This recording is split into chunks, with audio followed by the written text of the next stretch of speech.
Bonjour, bonjour les mamans leaders. J'espère que vous allez très bien ce matin, ainsi que vos loulous.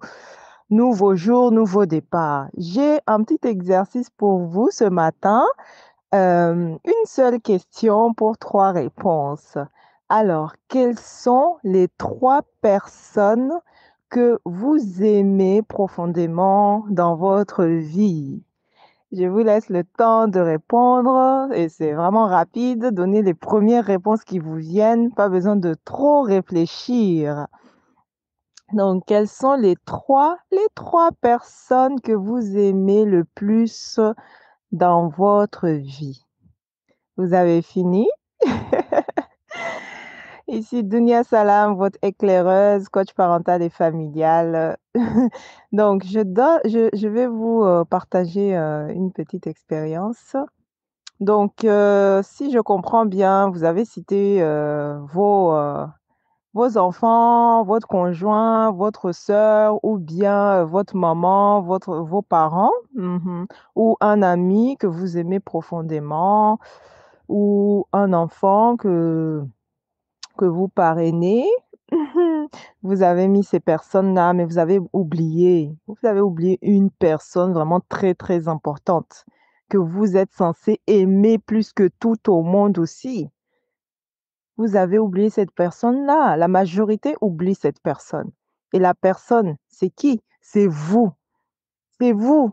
Vous avez oublié de vous citer dans vos réponses. La majorité va s'oublier. La majorité ne va pas dire je m'aime, je m'aime profondément. Vous savez, l'amour de soi est très important parce que ça permet tout simplement de se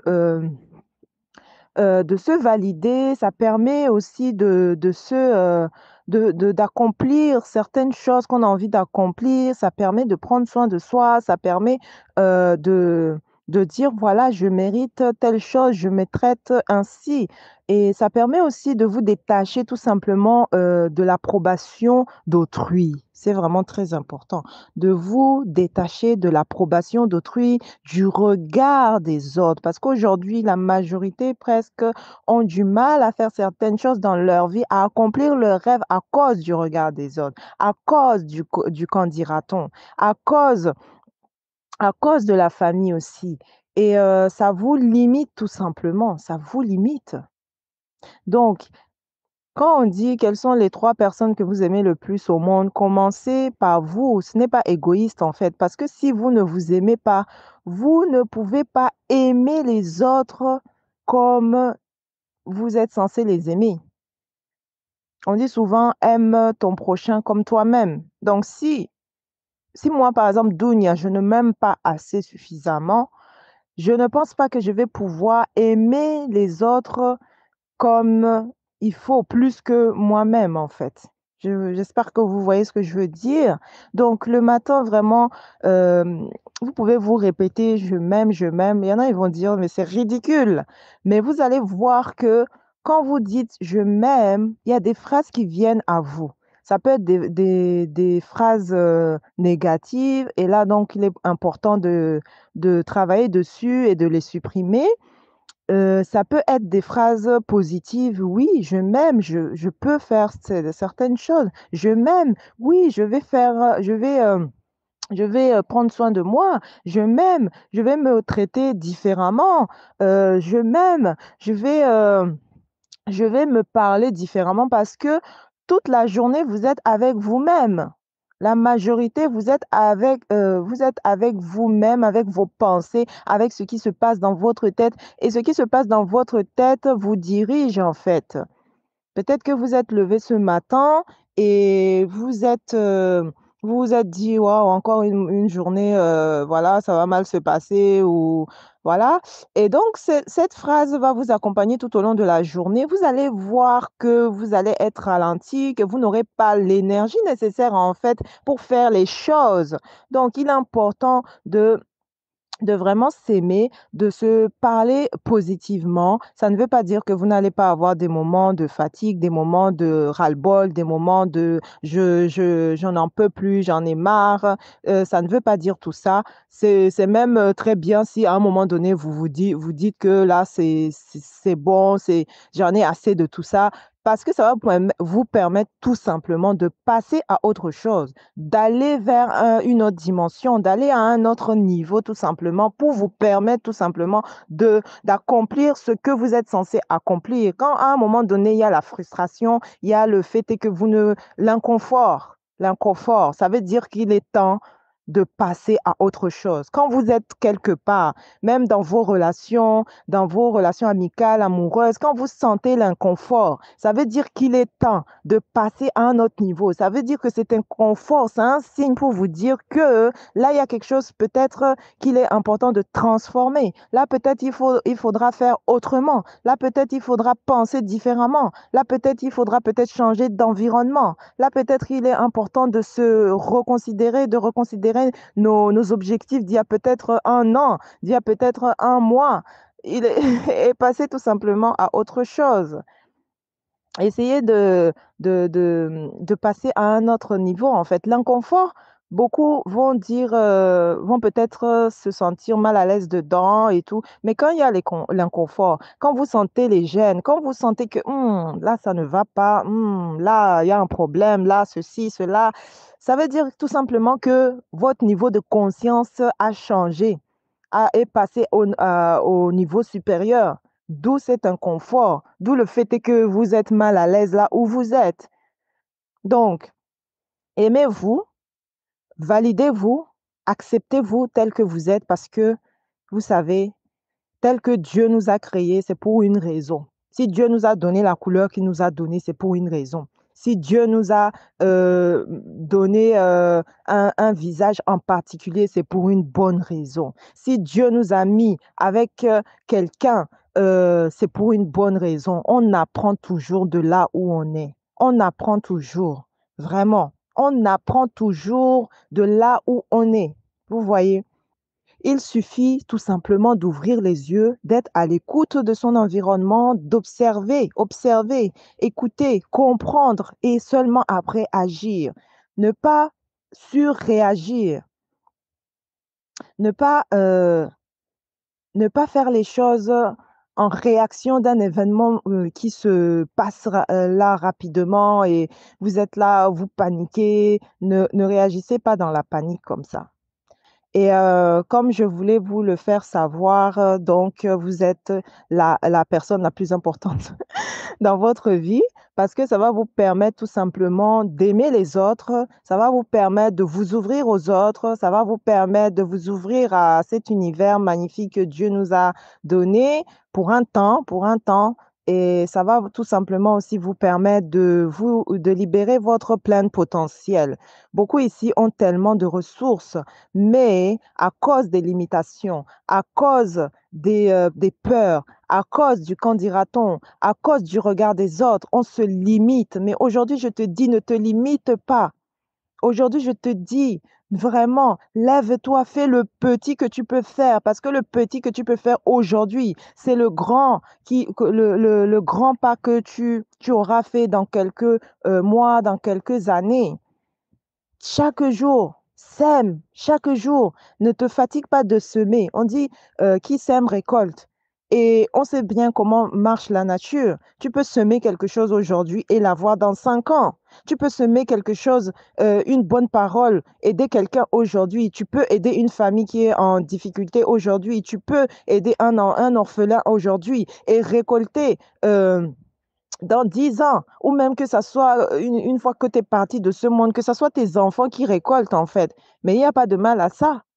La chaîne continue et il faut qu'on accepte cela en fait. Parce que quand on est en harmonie avec l'univers, on ne se prend pas trop la tête, on comprend les choses, on comprend comment fonctionnent les choses, on est en harmonie en fait. Quand on est en harmonie avec l'univers, peu importe ce qui arrive, accepter, prendre soin de soi, semer, même si, il y a le chaos, semer, semer, semer les bonnes graines, semer et hem et vraiment nourrir son âme, nourrir son esprit chaque jour. C'est une semence aussi que vous vous faites à vous-même. Semez dans votre vie, mais semez aussi dans la vie des autres. Le fait est de vous lever le matin, de lire une bonne parole, d'écouter une bonne parole, que ce soit de vous que vous avez écrit dans un papier ou que ça soit une parole d'une tierce personne. Ça vous nourrit et ça vous permet d'avoir l'énergie nécessaire pour avancer dans cette vie, en fait. Et dans mon livre 312 pensées positives, j'ai vraiment, mis des pensées comme ça qui aident à nourrir l'esprit, en fait, qui nous boostent, qui nous permettent de nous lever, qui nous permet d'avoir une prise de conscience sur certaines choses de cette vie que parfois on ne comprend pas, beaucoup ne comprennent pas et ils peuvent souffrir à cause de ça. Alors que si on comprend les choses, on les accepte plus rapidement et on agit de façon intentionnelle pour aller à un autre niveau, en fait. Parce que la difficulté, en fait, est là pour nous faire passer au niveau supérieur, tout simplement. La difficulté est là pour nous faire passer au niveau supérieur, là où on est censé être présentement. Vous voyez?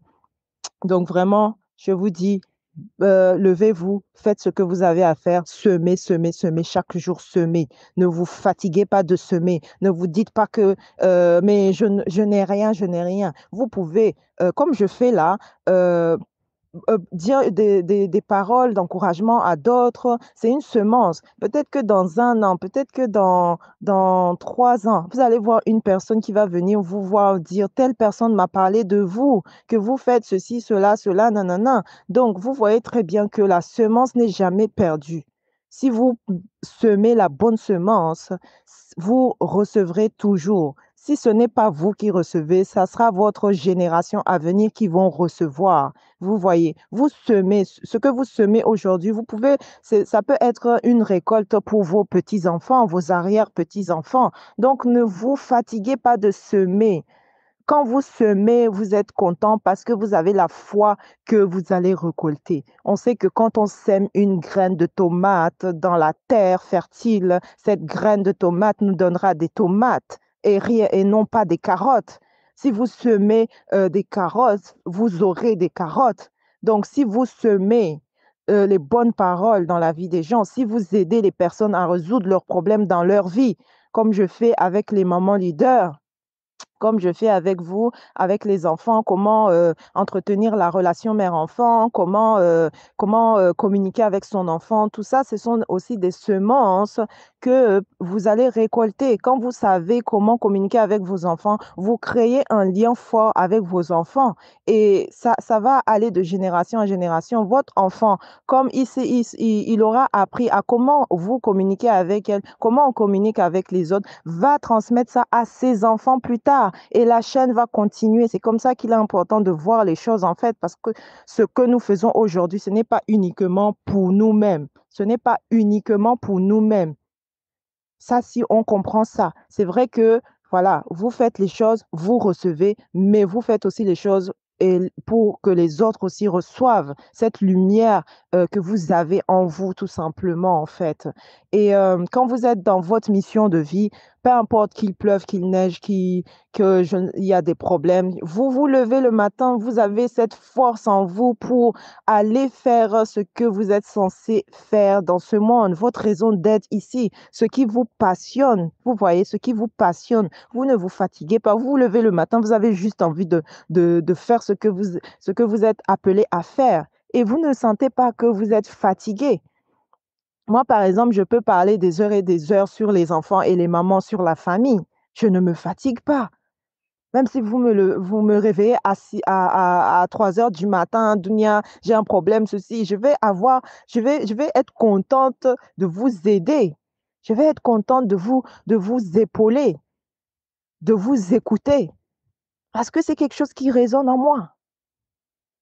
Et vraiment, beaucoup se perdent en se demandant, mais pourquoi je suis ici? Quelle est ma raison d'être? quel est ceci, cela. Mais j'ai découvert qu'il est important de juste regarder son histoire personnelle. Ton histoire personnelle est un enseignement très puissant. Ton histoire personnelle est un guide pratique pour t'aider toi-même à avancer dans ta vie, à ne pas commettre les mêmes erreurs, à prendre des leçons de ce qui a marché et de l'amplifier, à transmettre cet enseignement-là que tu as appris de ta propre vie pour aider d'autres personnes qui sont dans la même situation que toi, tu vois. Donc, vraiment, il est important que, de ne pas trop se poser trop se poser de questions, de juste étudier son histoire. Parce que dans ton histoire, il y a ta mission de vie. Dans ton histoire, il y a ton pourquoi tu es ici. Dans ton histoire, il y a ta raison d'être ici. Faut pas aller chercher loin. Faut pas aller chercher loin. Quand j'ai compris ça, je me suis dit: «OK, Seigneur, je vais faire ce que tu m'as demandé, tu m'as amené ici pour faire ça. Je vais le faire» et c'est dans les relations mère-enfant, dans les relations parents-enfants, la famille, c'est très important, c'est les fondations. C'est là où il y a les premiers semences, dans la famille. Vous voyez, l'enfant, il naît dans quoi? Il naît dans une famille où il y a déjà il y a la femme, il y a l'homme, il y a les enfants peut-être, il y a d'autres enfants peut-être, ou bien c'est le premier-né, très important, le premier-né. Je ferai un voice dessus ou une vidéo dessus sur le premier-né, c'est vraiment très important. Je suis en train d'étudier le premier-né. Il y a vraiment beaucoup de choses pour le premier-né. Euh, que tous les premiers-nés de ce monde soient bénis, ainsi que les frères et les sœurs qui viendront par la suite. Et donc, je disais, ton histoire, ne le renie pas. Ton histoire, ne l'oublie pas. Prends ça dans ton sac à dos et travaille dessus. Regarde ce que tu peux tirer de cette histoire. Regarde ce que tu peux en tirer. Ici, je m'adresse à toi en particulier. Et étudie cette histoire personnelle parce qu'aujourd'hui, peut-être tu as 25 ans, peut-être tu as 18, 25 ans, peut-être tu as 30, peut-être tu as 40, tu as 50. Et ces années, ce sont des années d'études en fait, des années d'expérience, des années de joie, de bonheur, de difficultés, de pleurs, d'épreuves, de défis, de challenges que tu as su relever jusqu'à maintenant. Tu es là aujourd'hui, tu écoutes ce voice, tu es vivant, tu es vivante, donc tu écoutes ce voice. Donc ta vie, c'est une leçon. Ta vie, c'est un guide pratique pour toi-même et pour la génération à venir. Donc, si même tu as envie d'écrire cette histoire personnelle, parce que je suis aussi coach en écriture spécialisée dans les histoires personnelles des mamans leaders et de leurs enfants, si tu as envie d'écrire cette histoire pour toi-même déjà, hein, parce que tu vas découvrir même plus que ce que tu penses en fait. Et, euh, et cette histoire, si tu as envie de l'écrire, pas demain, mais peut-être aujourd'hui, peut-être peut-être rapidement, tu peux me contacter et on pourra travailler dessus. Ton histoire est un guide, ton histoire est un exemple. Et il est important vraiment de le mettre par écrit. N'attends pas que une tierce personne vienne écrire ton histoire. N'attends pas que tes enfants peut-être viennent écrire ton histoire parce que ils ne pourront pas avoir la même perception des choses que toi-même. Ma grand-mère, je l'aimais beaucoup. Elle est morte, j'avais 17 ans et ça m'avait vraiment touchée. Et c'est une dame vraiment exceptionnelle, ma grand-mère paternelle. C'est une dame vraiment, une maman leader. C'était une maman leader. C'était une femme vraiment qui se levait, qui se battait pour sa vie, pour élever ses enfants, pour donner aux autres. Vraiment, moi, je suis impressionnée. Elle donnait tous les jeudis, elle donnait quelque chose aux, aux pauvres, aux nécessiteux. Elle aimait les pauvres, elle aimait ceux qu'on rejetait. Elle les choyait, elle les aidait, vraiment. Et je voyais ça. Moi, je ne me souviens pas de ce qu'elle disait, mais je me souviens de ce qu'elle faisait. Elle est morte, donc ça fait déjà 20 ans. Et elle continue encore à m'enseigner. Sa vie, je suis encore en train d'apprendre tous les jours. Je découvre, je me souviens, les souvenirs viennent et tout. Et ce qu'elle faisait me marque énormément. C'était une femme vraiment leader. Je me suis dit peut-être j'écrirai un livre sur elle parce que c'est une femme exemplaire en fait. Et à l'époque, voilà, on n'avait pas tout ce qu'on a aujourd'hui pour écrire les livres, tout ça. Et son histoire vraiment, est très impressionnante. Mais est-ce que je serais à même d'écrire son histoire comme elle l'aurait écrit, avec les secrets qu'elle n'a pas peut-être dit ou on n'a pas vu, ou on n'a pas entendu? Il y aura des choses que je ne pourrai pas partager dans son histoire. Elle seule peut le faire. Donc n'attendez pas en fait pour écrire votre histoire personnelle. N'attendez vraiment pas. J'entends beaucoup de personnes dire que c'est très difficile d'écrire un livre, mais en fait pas du tout. Vraiment pas du tout. On peut écrire un livre en 14 jours. On peut écrire un livre en 7 jours, un e-book en 7 jours où on partage une expérience. On peut écrire un livre en 30 jours, en 2, 3 mois. Chacun décide de ce de ce qu'il veut en fait. Et voilà. Quand on est déterminé, on sait pourquoi on fait quelque chose, on trouve l'énergie pour le faire. On trouve la motivation pour le faire. On est persévérant. Parce que ce que j'ai remarqué depuis que j'accompagne les personnes, c'est que si derrière il n'y a pas un grand pourquoi, on abandonne très rapidement. On peut être motivé au début, mais arrivé à un moment donné, la motivation du début là commence à chuter. Alors que quelqu'un qui sait pourquoi il fait quelque chose, même à 4 heures du matin, va se lever pour le faire. La personne qui sait pourquoi je fais telle chose, pourquoi je me lève pour mes enfants, pourquoi je veux éduquer mes enfants, pourquoi je veux que la relation entre mes enfants et moi soit harmonieuse, soit apaisante. La personne va se donner les moyens, en fait, d'y arriver. La personne va faire attention parce que c'est derrière que voilà, je veux qu'on s'entende bien avec mes enfants parce que voilà, peut-être demain, eux aussi vont être parents et j'aimerais quand même qu'on garde cette relation, solide entre mère et son enfant, que même si l'enfant parte loin, que l'enfant on puisse, pouvoir être, en train d'échanger avec l'enfant parce que l'enfant va quitter le domicile familial un jour ou l'autre, donc il faut le savoir et ce que l'enfant va apporter avec lui, ça sera l'éducation que vous lui avez donnée, ça sera les, les échanges, la relation que vous avez eue. Même la relation que tu as avec ton enfant, en fait, cette relation-là, l'enfant va l'amener dans son couple, l'enfant l'aura aussi, dans ses relations avec, les tierces personnes. Donc vous voyez bien qu'il est important de travailler sa relation mère-enfant, de communiquer sainement avec son enfant et d'instaurer donc, une, une harmonie entre vous et vos enfants et une entente, vraiment extraordinaire entre vous et vos enfants. Donc, en tout cas, si vous avez besoin de mon aide pour votre livre, si vous avez besoin de mon aide pour, vous aider par rapport à une problématique que vous rencontrez aujourd'hui avec vos enfants, vous ne trouvez pas la solution, vous avez tout essayé, vous avez peut-être, écouté plusieurs vidéos sur ça, vous avez testé mais ça ne marche pas, hein, vous pouvez me contacter parce que je travaille différemment. Je travaille avec votre énergie, je travaille avec vos pensées, je travaille avec votre histoire personnelle, je travaille avec ce qui s'est passé dans votre famille et c'est là où on trouve les réponses. Vraiment et je rentre dedans et on va travailler dessus pour pouvoir pour pouvoir voir les problématiques qui se répètent de génération en génération et pouvoir vous aider à transformer cela. C'est tout, c'est aussi simple que ça.